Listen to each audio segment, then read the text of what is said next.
नमस्कार। आज हम एक ऐसी जगह की बात करने वाले हैं जहां हर एक कपड़ा, हर एक नियम जिंदगी और मौत के बीच का फासला तय कर सकता है। जी हां, हम बात कर रहे हैं ऑपरेशन थिएटर के अंदर के ड्रेस कोड की। ये इतना जरूरी क्यों है?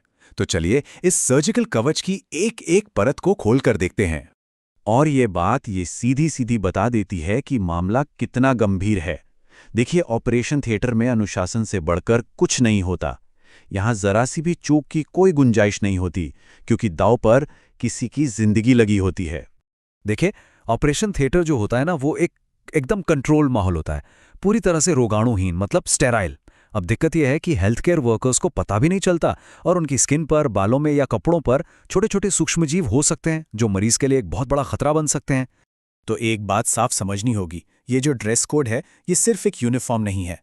ये असल में एक डिफेंस सिस्टम है, एक सर्जिकल कवच जिसका एक ही मिशन है, मरीज और मेडिकल स्टाफ दोनों को हर तरह के खतरे से बचाना। तो आखिर ये कवच करता क्या है? इसके 4 मेन काम हैं।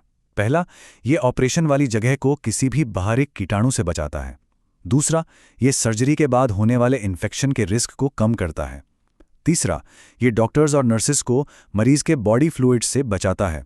और चौथा और सबसे ज़रूरी, हर हाल में, हर कीमत पर एक स्टेराइल माहौल बनाए रखना। तो चलिए, तैयार हैं? बनाना शुरू करते हैं इस सर्जिकल कवच को एक एक लेयर करके। हम सबसे पहली और बुनियादी परत से शुरू करेंगे और देखेंगे कि हर एक हिस्सा अपनी अपनी जगह कितनी जरूरी भूमिका निभाता है।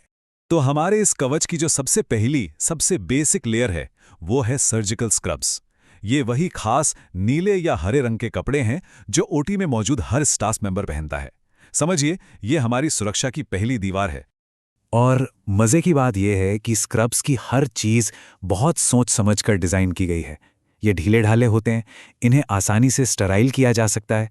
यहाँ तक कि उनका हल्का नीला या हरा रंग भी, वो भी एक खास मकसद से चुना गया है। ये ऑपरेशन थिएटर की तेज लाइट से आंखों पर पड़ने वाली चकाचौंध को कम करता है। चलिए, अब कवच की अगली परत पर चलते हैं। ये एक ऐसे खतरे को रोकती है जिसके बारे में हम ज्यादा सोचते नहीं हैं, हमारे बाल। और इसके लिए होती है सर्जिकल कैप।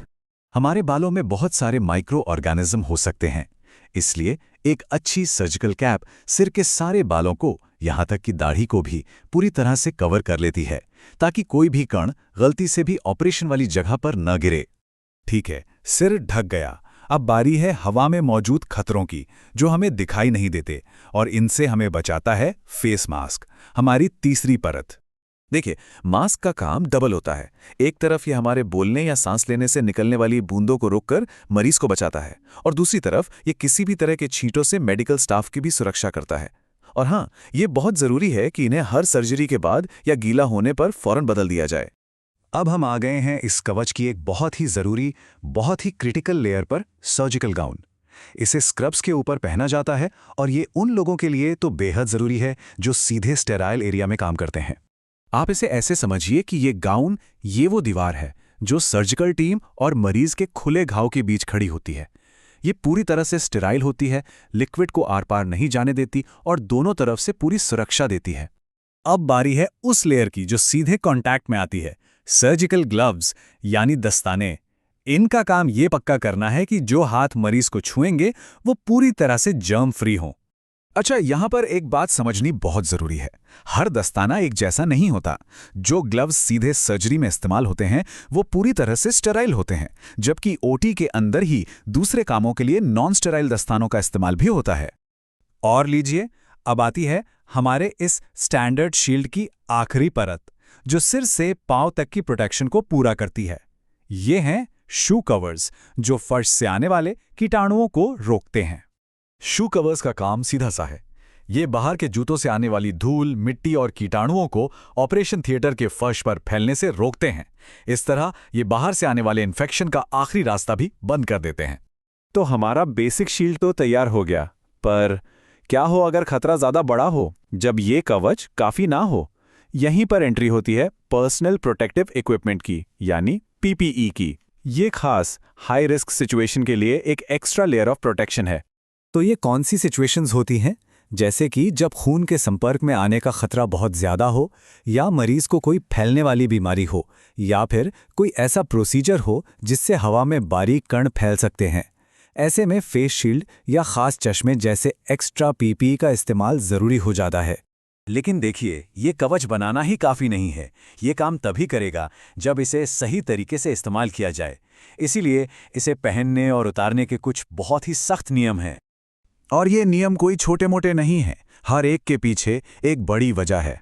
गहनों और मेकअप में बैक्टीरिया छिप सकते हैं, लंबे नाखूनों में कीटाणु घर बना सकते हैं, और ओटी के कपड़ों को बाहर पहनकर घूमने का मतलब है बाहर के कीटाणुओं को ओटी के अंदर दावत देना। इसलिए टीम के हर मेंबर के लिए इन नियमों का पालन करना सबसे पहली जिम्मेदारी है।